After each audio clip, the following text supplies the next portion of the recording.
Hello दोस्तों, कैसे हैं आप सब। स्वागत है आपका एक बार फिर से।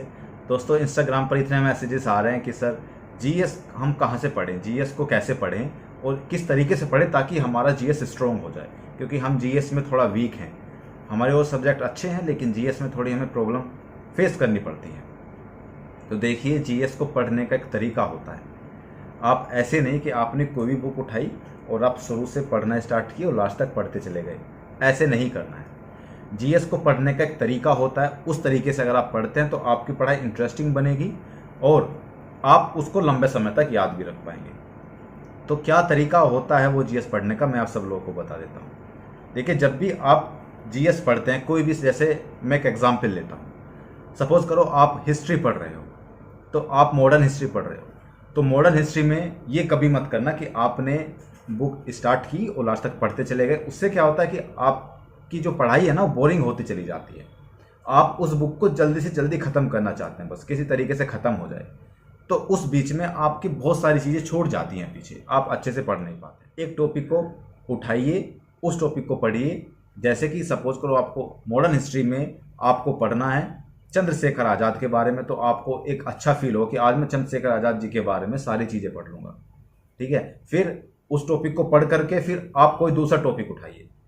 जैसे आपको पढ़ना है 1857 की क्रांति पढ़नी है, तो आप ये करिए कि अरे आज 1857 की क्रांति पढ़ूंगा, बहुत अच्छे से समझ में आ जाएगी। तो एक एक टॉपिक अगर आप उठाएंगे तो उससे क्या होगा कि आप अच्छे से उसको पढ़ पाएंगे और अच्छे से उसको याद भी रख पाएंगे। आपको याद रहेगा अरे 1857 में मैंने ये पढ़ा था। दूसरी बात, जब आप किसी भी टॉपिक को पढ़ें तो एक डायरी में लिख लें कि इस डेट को ये वाला टॉपिक पढ़ा था, तो उसको आने वाले टाइम में 2-3 दिन बाद फिर से उसको रिवाइज करें। जब नेक्स्ट टॉपिक पढ़ें तो उसको रिवीजन करने के बाद ही दूसरा टॉपिक पढ़ें। ये आपको हर टॉपिक में या हर सब्जेक्ट में आपको फॉलो करनी है, चाहे वो हिस्ट्री हो, चाहे वो पॉलिटी हो, चाहे वो ज्योग्राफी हो। ये तो एक बेसिक फंडा हो गया। अगर आपने 4-5 बार वो रिवाइज कर ली तो आपको कंठस्थ याद हो जाएगी जीएस, आप उसको फिर नहीं भूलेंगे।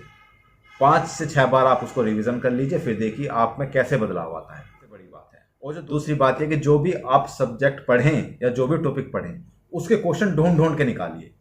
आपको यूट्यूब से या गूगल से या प्रैक्टिस सेट से बहुत सारी चीज़ें ऐसे बहुत सारे क्वेश्चंस आपको मिल जाएंगे, तो उनको ढूंढ के निकालिए और उनको सोल्व कीजिए। तब आपको लगेगा, कॉन्फिडेंस अंदर से बिल्डअप होगा कि हाँ अब ठीक है, मैंने पढ़ भी लिया और क्वेश्चन मुझसे सोल्व भी हो रहे हैं। तो आपका कॉन्फिडेंस बिल्डअप होगा तो आपके लिए बेनिफिट होगा वो। और क्वेश्चन से डरिए मत, उसको ढूंढिए, निकालिए और उसको सोल्व करिए। लास्ट ईयर क्वेश्चन पेपर्स आप देख सकते हैं, प्रैक्टिस सेट देख सकते हैं, उनमें क्वेश्चन देख सकते हैं उस टॉपिक से रिलेटेड। तो ये सारी चीज़ें आप करिए। उससे क्या होगा कि आपका जो लास्ट ईयर क्वेश्चन पेपर है वो भी सोल्व हो जाएंगे, आपकी प्रैक्टिस भी हो जाएगी और आपका कॉन्फिडेंस भी बूस्ट अप हो जाएगा। ठीक है, दूसरी बात ये हो गई। तीसरी बात क्या कि लोग कह रहे हैं कि सर हमें बुक बता दीजिए कौन सी हम जीएस की बुक हम सामान्य पढ़ें। ज्ञान के लिए आप पूजा पब्लिकेशन की सामान्य ज्ञान की पुस्तक भी ले सकते हैं। एनसीईआरटी पर आधारित है और पिछले 15 वर्षों पर जितने भी क्वेश्चन पूछे गए हैं उस पर आधारित है। जब मैं इसको ओपन करता हूँ तो मैं इसका इंडेक्स देखता हूँ तो इसमें सारे सब्जेक्ट दिए गए हैं। भारतीय इतिहास, भारतीय विज्ञान, सामान्य विज्ञान, भारतीय राज्य व्यवस्था, ये सारे इसमें सब्जेक्ट दिए गए हैं। और इसकी प्रिंटिंग क्वालिटी मुझे अच्छी लगती है और ईजी लैंग्वेज है, आपको समझने में आसानी होगी। और सबसे बड़ी बात इसकी कि कलरफुल इसकी प्रिंटिंग है, आपको पढ़ने में इंटरेस्ट आएगा।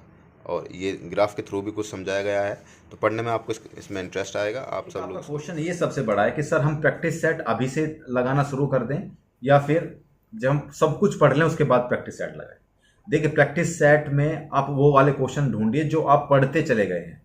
सपोज करो आपने मॉडर्न हिस्ट्री अच्छे से पढ़ ली या ज्योग्राफी आपने पढ़ ली है, तो आप उस ज्योग्राफी के प्रैक्टिस सेट में से क्वेश्चन ढूंढिए, उसको कीजिए। सभी मत कीजिए क्योंकि अभी सभी आपने नहीं पढ़ा है, ज्योग्राफी का कीजिए। ठीक है, तो प्रैक्टिस सेट में से क्वेश्चन, चुनिंदा क्वेश्चन निकाले, जो चीज़ें आपने पढ़ ली हैं उससे क्वेश्चन निकालिए। जब आप सारे सब्जेक्ट पढ़ लेंगे, सारी चीज़ें क्लियर हो जाएंगी, उसके बाद आप प्रैक्टिस सेट लगाइए और उस प्रैक्टिस सेट में देखें कि आपके कितने नंबर आ रहे हैं। और ज़्यादा से ज़्यादा नंबर गेन करने के लिए आपको बार बार रिवाइज करना पड़ेगा हर चीज़ को। एग्जाम में हमें कन्फ्यूज़न कब होता है, दो ऑप्शन में कब होता है? तभी होता है जब आपकी प्रैक्टिस कमज़ोर हो या आपने अच्छे से प्रैक्टिस ना की हो, तभी आपको कन्फ्यूज़न होता है। अगर आपने अच्छे से रिवीजन किया है, एक ही बुक को बार बार पढ़ा है, और वही बेनिफिशियल होता है। एक ही बुक को बार बार पढ़ना, बहुत सारी बुक लेने की ज़रूरत नहीं है। ठीक है, तो एग्जाम में वही चीज़ काम आती है, केवल आपकी प्रैक्टिस और आपका रिवीजन। आने वाले टाइम में मैं आपको बताऊंगा कि आपको कहाँ से प्रैक्टिस सेट खरीदने हैं या कौन से ऑनलाइन या ऑफलाइन। मैं देख लूँ पहले, जो भी अच्छे होंगे वो आपको मैं रिकमेंड करूँगा, ऑनलाइन हो या ऑफलाइन हो। तो बने रहिएगा हमारे साथ, बहुत सारी चीज़ें आपको सीखने के लिए मिलेंगी यहाँ। आपके भर्ती से रिलेटेड बहुत सारी इन्फॉर्मेशन मिलेंगी, कब आपको क्या पढ़ना है, क्या सीखना है। और क्योंकि मुझे हर चीज़ का एक्सपीरियंस लेके बैठा हूँ मैं, तो उसका फ़ायदा उठाइए।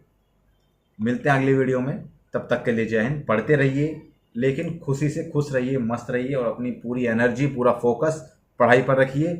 डिस्ट्रैक्शन से बचिए, सबसे बड़ी चीज़ डिस्ट्रैक्शन से बचेंगे तभी आप अच्छे से पढ़ पाएंगे। जय हिंद।